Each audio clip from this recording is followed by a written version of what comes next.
Une note culturelle. Le village d'Adiopodoumé, dans la commune de Yopougon, a ouvert ses portes aux journalistes de Business 24.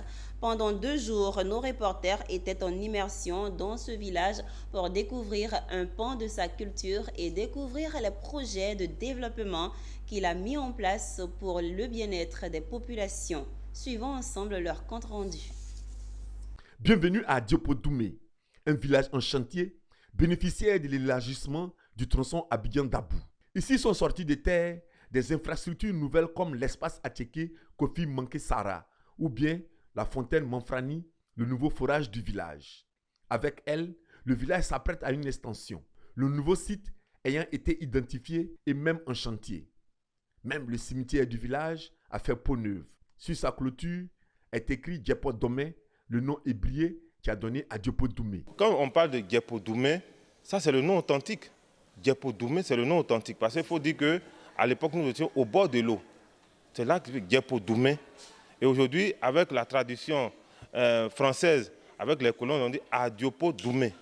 Le développement est en train de prendre partout.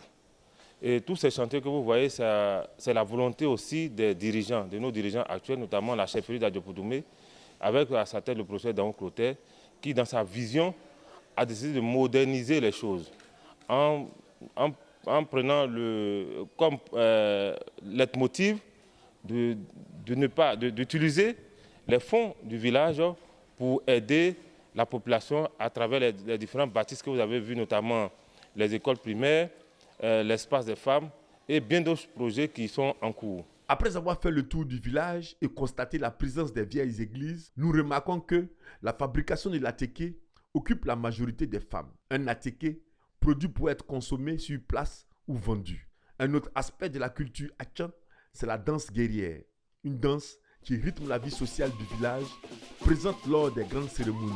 Elle accompagne les passations de pouvoir de génération en génération. Autour d'elle gravite un mysticisme. Cette danse, on appelle en langue Atchan le taproyan. C'est une danse, le taproyan. C'est une danse guerrière. Comme j'ai dit hier, ce sont les Bréquets qui ont appris au dépôt cette danse. Et c'est une danse guerrière.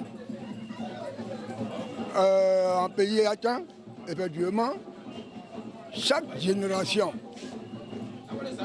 qui forme quatre groupes, c'est-à-dire les Djéhou, les Doba, les Agban et les Assoukou, à son guerrier. Réellement, l'habillement s'appelle Kokoku. Voilà. Bon, souvent, comme le jeune là vient de porter, ça c'est le Kokoku.